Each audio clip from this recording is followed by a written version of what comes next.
What's up, Dirt Junkies? I am super pumped because tomorrow I am leaving for an amazing adventure in the Grand Canyon. Some friends and I are doing rim to rim in just one day. So in this video, I want to show you the gear I'll be taking, the food I'll be eating, and what I'll be wearing for an awesome adventure like this. Let's get into it. Before I get into the gear I'll be taking, I want to just mention that the National Park Service actually recommends that you do not take this route. I like to go all in on anything, and I also didn't want to try and get a permit, so my friends and I are doing rim to rim in just one day. Before you undertake any adventure like this, you should definitely go through some training, a lot of planning, and really make sure you're ready for this intense of an activity. I know this has been months in the making and planning for my friends and I, and we are really excited. So before you undertake an adventure like this, please make sure that you're ready in the way of gear and your fitness level to make sure you can enjoy the adventure. Let me show you the gear I'll be taking for this super intense but amazing day hike. First up, the life-giving liquid water. What I'll be using is 2 Life water bottles or Smart water bottles. They're basically the same. Each is 1 liter. There are several water stops along the way, and I plan to fill these up every chance I can get. 2 liters of water will weigh about 4.5 pounds, but there is no way I'm risking running out of water on a hike like this. With that in mind, I'm also taking my Sawyer Squeeze as well as my Canuck bag so that if the need arises, I can filter water. Speaking of water, not only do I want to drink it, I want to protect myself from it. So I'm also taking my ultralight Frog Togs rain jacket. With rain in the forecast, there's definitely no reason to leave this behind. I am going to put it in this small stuff sack so it doesn't take up any more room in my bag than it needs to, but I am definitely taking my rain jacket. Next up is my first aid kit. I did a full video about what's in here. I put this first aid kit together myself for less than $10, and it has been great. I've used it a lot more often than I planned on, both hiking and just bringing it along with me on other trips. It's always important to take a first aid kit with you and make sure you know how to use everything that's in it. I'll put a link to this video right up here in this corner if you want to see more of what's in this first aid kit. I will mention that while it does include a small amount of anti-chafe cream, squirrel's nut butter, because this hike is so long, I'm actually taking an additional small light tub of anti-chafe cream. I do not want chafing to ruin my trip through the Grand Canyon. One more item in the way of being prepared, I am taking an emergency blanket. As always, I hope I do not have to use this. I hope I never have to use one, but taking one just in case. I also can't do any day hike without a pocket knife. I love this Gerber dime knife. Small and effective because it has pliers, scissors, blades, everything you could need, but still nice and small. Another small item I'm taking is my massage cork ball. This was one of the wins from my last backpacking trip. It feels really good to give your feet and calves a quick massage with this little cork ball halfway through your hike. I'm already planning on busting out this cork ball at the bottom of the Grand Canyon while we're having lunch at Phantom Ranch.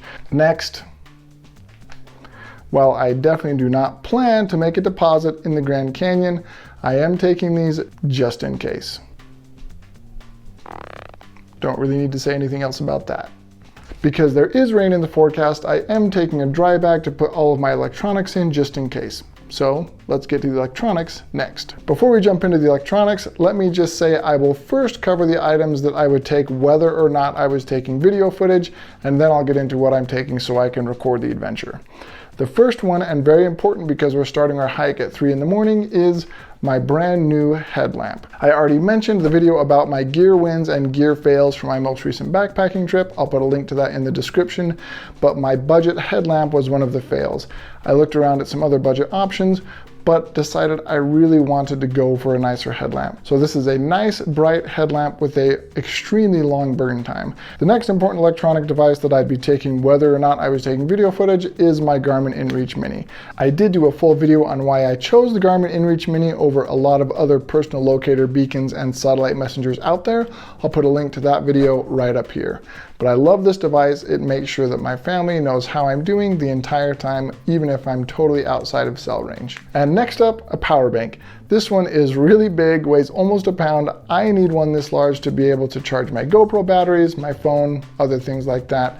You might not need one this large, but I'm taking this giant brick to make sure none of my electronics run out of juice. This bag just has various charge cords, an extra SD card, my GoPro batteries, things like that. So whatever you're taking, cords to charge it.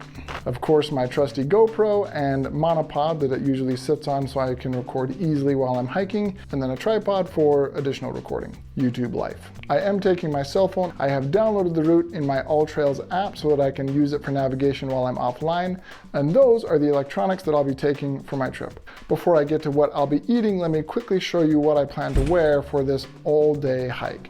First up, my nice budget hiking pants. These are not $200 pants from REI, these are $23 pants from Walmart. They're made by Wrangler and I love them. They're super comfortable, super light, dry really fast, I love them. Continuing with the budget theme, I will be wearing a nice wicking shirt from Walmart. I think I paid $5 for this. I also definitely like having a long sleeve sun shirt, so this has long sleeves and a hood, but it's not hot. It's nice and cool and it protects me from the sun. Of course, a buff. You can't go hiking without a buff. And my nice budget hiking socks. As far as footwear, due to recent issues I've had with my Ultra Lone Peaks, I'm actually wearing something that's not Ultra. I love these Topo Mountain Racer 2s. I've taken them on a few longer hikes as well as some trail runs. I feel like they protect my feet well and are comfortable all day. So these are what I'll be wearing for the rim to rim. Now for what I will be eating all day on the trails in the Grand Canyon. I did just do a recent video on some of my favorite trail foods. I'll put a link to that one up here. And I just realized I'm actually taking all 5 of my favorite trail foods from that video on this trip. Go figure. First up are these nut butter packets from RX. I love the vanilla almond one, so I'm taking 5 of these. I'm also taking 5 honey stinger waffles of various flavors, delicious, nice and sweet. And of course some Tailwind electrolyte powder. I really like the raspberry buzz flavor. That's what all 5 of these little packs are. It has a little bit of a kick of caffeine and I feel like it tastes really good. Gives me lots of energy, restores my electrolytes. We'll definitely be relying on this on the hike. I was able to get my hands on another rec pack. I love this food. It's easy to get down, tons of calories, 700 calories in this pack, so we'll definitely be drinking one of these. I do have 5 little baggies of salt and vinegar almonds, 200 calories in each bag. And for when I need a little pick-me-up, I have a Snickers bar. Delicious, a little bit salty. Love these on a long day hike. And I will be packing all of that food in this super cool custom food bag from Hilltop Packs. The guys at Hilltop Packs made this bag for me and I totally love it. Life is better with some dirt in it. Totally true. So all the food's going in here so I can keep my bag nice and organized. We'll also be getting lunch at Phantom Ranch at the bottom of the Grand Canyon. Unfortunately, we won't be able to eat in the restaurant and have some of that delicious lemonade I've heard so much about, but we are able to pick up a sack lunch. The worst thing would be to run out of calories and energy on the hike. So that is everything that I will be taking, wearing, and eating for this awesome adventure in the Grand Canyon. I am super pumped for rim to rim in just one day. I will definitely bring you guys along via the GoPro, so look forward to that video in the near future. And remember, life is better with some dirt in it. Risky. I'm out of breath. I gotta stop eating donuts. Who's texting me? Before we jump into the electronics, poop.